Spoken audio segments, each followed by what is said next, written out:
Diascofoot, le miroir du football de la diaspora congolaise.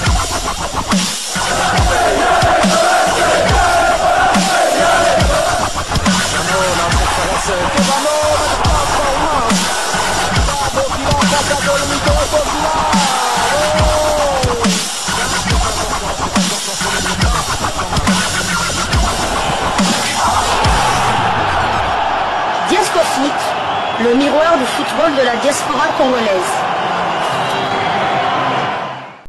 Vous êtes sur Diascofoot, le miroir du football de la diaspora congolaise. Diascofoot vous dit bonjour, tout le plaisir est pour nous de vous retrouver, mais surtout de savoir que vous êtes nombreux en train de suivre votre chaîne YouTube dédiée uniquement aux footballeurs de la diaspora congolaise. C'est l'heure de partager avec vous quelques news que nous avons pu récolter pour vous, des news concernant certains de nos internationaux ou des binationaux qui se sont illustrés dans leurs clubs respectifs.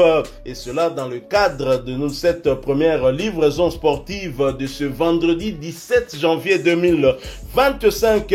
Une date importante pour la RDC où nous pensons à notre héros Patrice Emery Lumumba, lâchement assassiné un certain 17 janvier 1961, mais qui nous a laissé un héritage, et l'héritage de cette liberté longtemps recherchée, mais peut-être pas la liberté sociale, hein, on n'y est toujours pas malheureusement jusque-là, peut-être pas la liberté dans certains coins de notre pays, je pense à l'est du pays notamment, qui est toujours en proie à cette guerre injuste.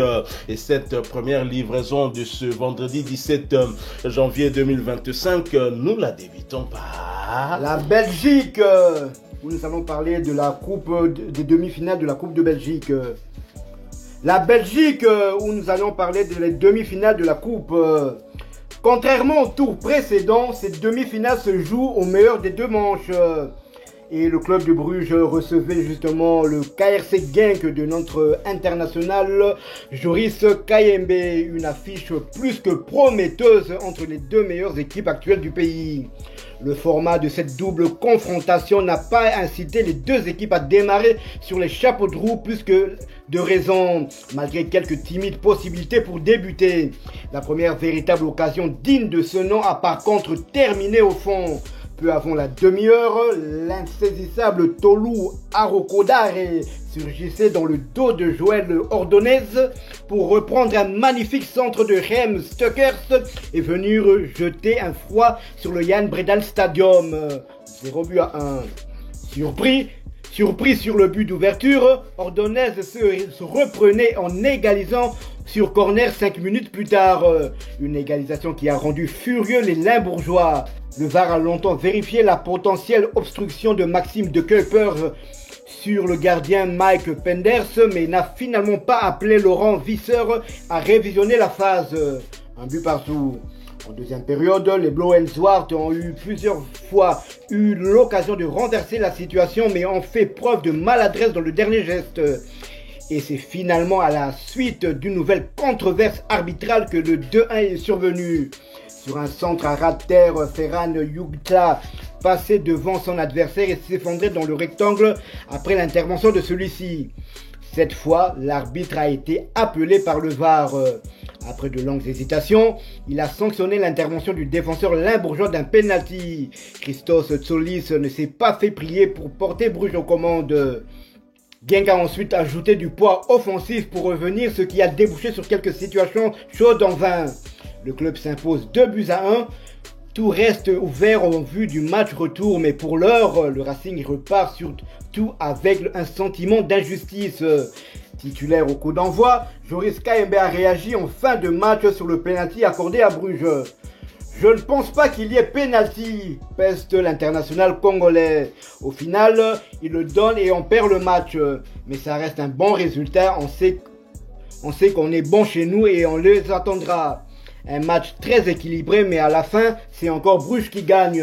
Au final, le duel aura été à l'image de la saison face aux Noirs et Bleus, qui donne l'impression d'avoir un petit coup d'avance depuis quelques semaines. Les deux équipes ont bien joué, tout le monde voulait le ballon. C'était un beau match des deux équipes, cela se joue sur les détails. Le match nul aurait été un résultat correct. Je pense que même savent que ce n'était pas totalement mérité de prendre la victoire ici. Nous quittons la Belgique pour les Pays-Bas où l'on jouait également les huitièmes de finale de la Coupe des Pays-Bas. Ngwanda et Utrecht sont qualifiés. Opposé au RKC Waalwijk, Utrecht a validé sa qualification en s'imposant 1-2 après avoir été mené toute la première période. Titulaire, disputant l'intégralité de la rencontre, le binational belgo-congolais Alonso Ngwanda a contribué à la qualification en quart de finale du UFC Utrecht. Qualification aussi de Feyenoord qui a pris le dessus sur la modeste équipe de Rijnsbrugge Boys, pensionnaire de la 3e division hollandaise. Score final 1-4. Anthony Milambo était titulaire avant de sortir à la 65e minute. Son temps de jeu cette saison est de 1571 minutes sur les 2599 possibles. Il a disputé 23 des 27 matchs de Feyenoord de Rotterdam. Il a marqué 6 buts. Il a marqué 6 buts cette saison, toutes compétitions confondues. Feyenoord se déplacera demain samedi à Tilburg pour y affronter Willem II de Jérémy Bokila Loteteka dans le cadre de la 19e journée des Eredivisie. Rappelons que Ngwanda, binational belgo-congolais, et Anthony Milambo, binational néerlando-congolais, sont tous les deux éligibles pour évoluer avec les Léopards de la République démocratique du Congo. Nous quittons la Belgique ainsi que la Hollande pour la France. En France où l'on jouait les 16e de finale de la Coupe nationale. L'aventure s'arrête pour les internationaux congolais Gédéon Kaloulou et Fabrice Ntsakala ainsi que le joueur d'origine congolaise Peter Wane. Leurs 3 équipes ont malheureusement été éliminées de la Coupe de France avant-hier soir en 16e de finale. D'abord, Gédéon Kaloulou et le FC Lorient qui se sont inclinés face à Cannes sur le score du 2-1. Jean-Victor Makengo était bien évidemment titulaire du côté lorientais. Il a été remplacé à la 72e minute. À noter qu'il s'agissait de sa 2e titularisation consécutive, ce qui porte à 385 minutes son temps de jeu sur les 1921 minutes possibles. Victor Makengo a participé à 8 des 19 matchs avec son club. Sur le banc à l'entame de ce match, Gédéon Kaloulou a fait son entrée sur l'aire de jeu à la 61e minute. Il porte à 788 minutes son temps de jeu sur les 1927 minutes possibles. Kaloulou a participé à 13 des 19 matchs avec son club. Après ce revers, c'est donc logiquement que Lorient est éliminé de la Coupe de France. Prochain rendez-vous, ce sera pour le compte de la 19e journée de Ligue 2 championnat français de 2e division et un déplacement sur le terrain de l'USL Dunkerque. Ce match est prévu pour demain, samedi 18 janvier 2025, sous le coup de 20h heure de Kinshasa, 21h heure de Goma. Nous sommes à l'est de la République démocratique du Congo. Du côté de Fabrice Ntsakala et du FC Annecy, défaite au tir au but, 4 tirs contre 3 au terme d'un match nul qui s'est soldé sur le score d'un but partout. Le FC Annecy se déplaçait sur le terrain du stade Briochin. Sur le banc au coup d'envoi, Fabrice Ntsakala est monté sur l'aire de jeu à la 86e minute. Son temps de jeu passe à 1488 minutes sur les 2111 minutes possibles. L'international congolais a participé à 19 de 22 matchs avec son club.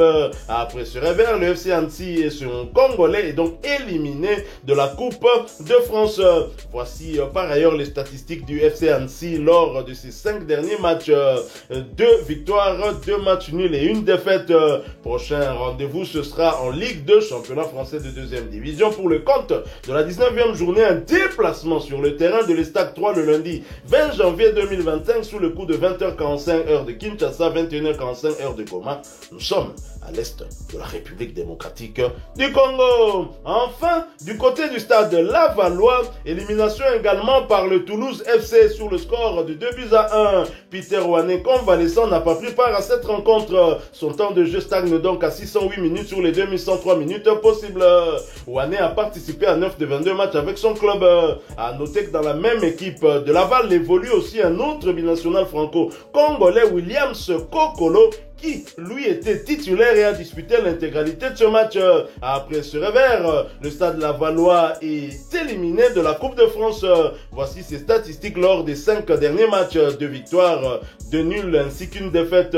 Prochain rendez-vous pour le Stade Lavallois, ce sera en Ligue 2, deuxième division française pour le compte de la 19e journée. Un déplacement sur le terrain de Clermont Foot d'un international congolais, Josué Mwimba Isala. Ce match est prévu pour demain, samedi 18 janvier 2025, sur le coup de 14h heure de Kinshasa, 15h heure de Goma. Nous sommes à l'est de la République démocratique du Congo. Voilà qui met fin à cette première livraison sportive de ce vendredi 17 janvier 2025. Vous l'avez aimé, laissez-nous un maximum de j'aime. Merci de partager avec nous en commentaire votre point de vue. Abonnez-vous sur cette chaîne Diasco Foot parce que nous sommes et restons le miroir du football de la diaspora congolaise.